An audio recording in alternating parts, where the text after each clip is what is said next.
Back to the official YouTube channel of टेक्साज।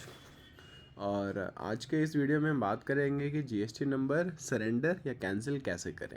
बहुत बार ऐसा रहता है कि हम जीएसटी नंबर लेते हैं, बट किसी कारण से या तो वो काम नहीं होता है या फिर हमारा काम अब बंद हो चुका है या फिर हम कन्वर्ट कर रहे हैं, कुछ भी कर रहे हैं, जिसकी वजह से हमें बेसिकली अपना जीएसटी नंबर कैंसिल करना है। तो इसके लिए आपको ज़्यादा कुछ मेहनत करने की है नहीं नीड। आपको बस क्या करना है कि अप टू डेट की फाइलिंग कर लेनी है पूरी की पूरी, सो दैट आपकी पेंडेंसी ना हो, क्योंकि अगर आपकी पेंडेंसी है तो आपकी जो कैंसिलेशन है वो अप्रूव नहीं हो पाएगा और फिर एससीएन आएगा और फिर तब वो अटक जाएगा आपका बीच में।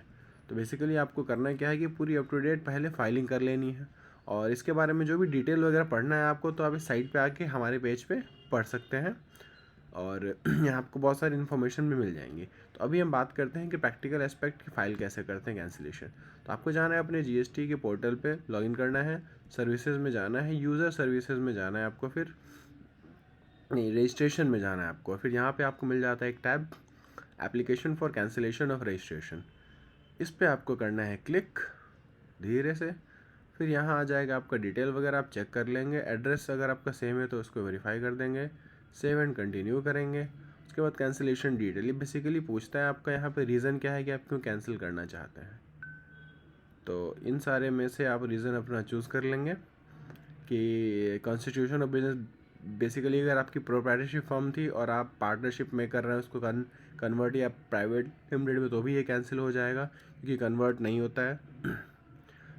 अब आपकी लिमिट कम हो चुकी है और अब आपकी बिज़नेस की लिमिट 20 लाख से ऊपर या 40 लाख से ऊपर नहीं जाएगी, तो आप ये चूज़ कर सकते हैं। बिज़नेस ही बंद करें तो ये चूज़ कर सकते हैं, कुछ और है तो यहाँ अदर्स चूज़ करके फिर आपको डालना पड़ेगा कि आप क्यों कर रहे हैं। ट्रांसफ़र ऑफ बिज़नेस अगर डी मर्जर या मर्जर कुछ भी हो रहा है, और डेथ ऑफ सोल प्रोप्राइटर, तो ये किन्हीं कारणों से आप कैंसिलेशन फाइल कर सकते हैं।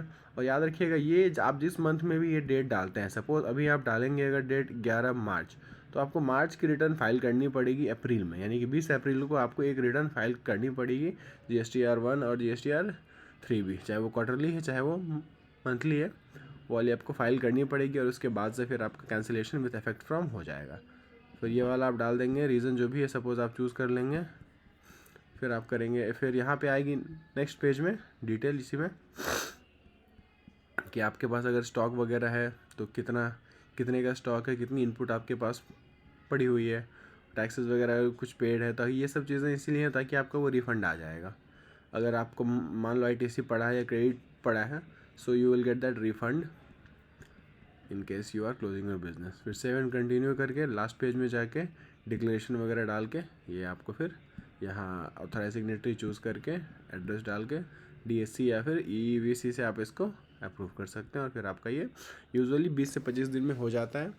और इसके बाद ही आपका काम नहीं ख़त्म होता, ये जब आपका अप्रूव हो जाता है उसके बाद एक रिटर्न है GSTR 10, आपको कैंसिलेशन के बाद वो पॉपअप हो जाएगा, मतलब वो यहाँ आ जाएगा बेसिकली। अभी तो नहीं है वो, हाँ अभी नहीं आता है। जब आप कैंसिलेशन फाइल कर देंगे ना, उसके बाद आपका यहाँ पे वो आएगा ऑप्शन, और फिर आपको जाके वो GSTR 10 फाइल करना पड़ता है, विच इज़ अ डिक्लेरेशन और final return for GST cancellation. उसमें आपको सारी अपनी डिटेल वगैरह जो भी थी समरी वो मांगते हैं, और उसके बाद आपकी रिफ़ंड या जो भी है वो प्रोसेस करके केस कर देते हैं क्लोज। अगर वो नहीं फाइल करते हैं तब तक आपका GST फाइनल क्लोजर नहीं होगा।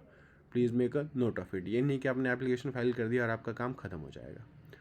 सो आई होप आपको ये वीडियो पसंद आया हो। कुछ भी डाउट है या क्वेरी हो तो आप कमेंट सेक्शन में जाके पूछ सकते हैं। And thank you. Think tax, think टेक्साच।